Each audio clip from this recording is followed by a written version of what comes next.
ആ വരട്ടെ, വീട്ടിലേക്ക് വരട്ടെ. ഇവർ വീടിൽ കയറിയാണ് അറസ്റ്റ് ചെയ്യണമെങ്കിൽ അങ്ങനെയൊക്കെ വീട് കയറി അറസ്റ്റ് ചെയ്യട്ടെ. ഈ കേസിൽ ഒന്നാം പ്രതി ഞാനാണല്ലോ, ഈ കേസിൽ അറസ്റ്റ് ചെയ്യട്ടെ, വരട്ടെ. നമുക്ക് കാണാന്നേ ആരെയാണ് ഇദ്ദേഹം പേടിപ്പിക്കുന്നത്? ഇയാൾ ഈ പോലീസും സംവിധാനവും ഇതെല്ലാം ഉണ്ടെന്നാണ്. മുഖ്യമന്ത്രിയുടെ ഓഫീസിൽ മുഖ്യമന്ത്രിയെ നോക്കുകുത്തിയാക്കി നിർത്തിക്കൊണ്ടുള്ള ഒരു ഉപജാപക സംഘമാണ് പ്രവർത്തിക്കുന്നത്. അവരാണ് ഇതിന്റെ എല്ലാം പുറകിൽ. അവര് 4 നൂറ്റാണ്ട് മുമ്പ് ജീവിക്കേണ്ട ആളായിരുന്നു, അത്രയും പുറകിലാണ് അവരാണ് ഇതിന്റെ നേതൃത്വം.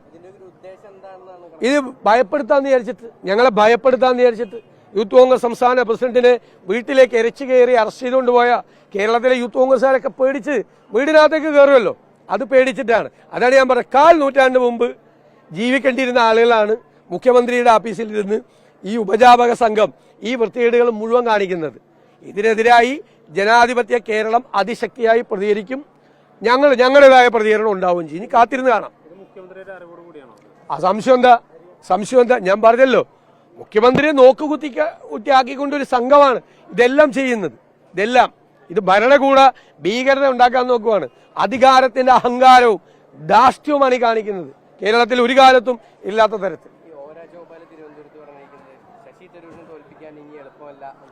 സത്യമാണ്, യാഥാർത്ഥ്യമാണ്. ശശി തരൂര് തിരുവനന്തപുരത്തെ ജനങ്ങൾ ഹൃദയത്തിലേറ്റിയ ജനപ്രതിനിധിയാണ്. ഈ അടുത്ത തെരഞ്ഞെടുപ്പിൽ അദ്ദേഹം കഴിഞ്ഞ പ്രാവശ്യം ജയിച്ചതിനേക്കാൾ വലിയ ഭൂരിപക്ഷത്തിൽ ജയിക്കും. ആ യാഥാർത്ഥ്യം BJPയുടെ സമുന്നതരായ നേതാക്കൾക്ക് പോലും മനസ്സിലായി തുടങ്ങിയെന്ന ഞങ്ങൾക്ക് സന്തോഷമുണ്ട്. തൃശ്ശൂർ അന്തരീക്ഷം മോശമായിക്കൊണ്ടിരിക്കുകയാണല്ലോ. BJP സജീവമായിട്ട് TM പ്രതാപനെതിരെ വർഗീയ ആരോപണങ്ങൾ അടക്കം ഉന്നയിക്കുകയാണ്. ഒരു കാരണവശാലും BJP ജയിക്കില്ല. BJP ശ്രമിക്കുന്നത് ഭിന്നിപ്പുണ്ടാക്കാൻ വേണ്ടിയിട്ടാണ്, ആ ഭിന്നിപ്പുണ്ടാക്കാൻ ഞങ്ങൾ സമ്മതിക്കില്ല.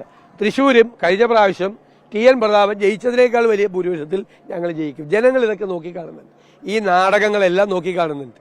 നാരീശക്തി, ഇത് ഗുസ്തി താരങ്ങളുടെ, വനിതാ താരങ്ങളുടെ കണ്ണീരിൽ ചവിട്ടിയാണ് പ്രധാനമന്ത്രി ഇവിടെ വന്നിട്ട് നാരീശക്തിയെക്കുറിച്ച് പ്രസംഗിച്ചത്.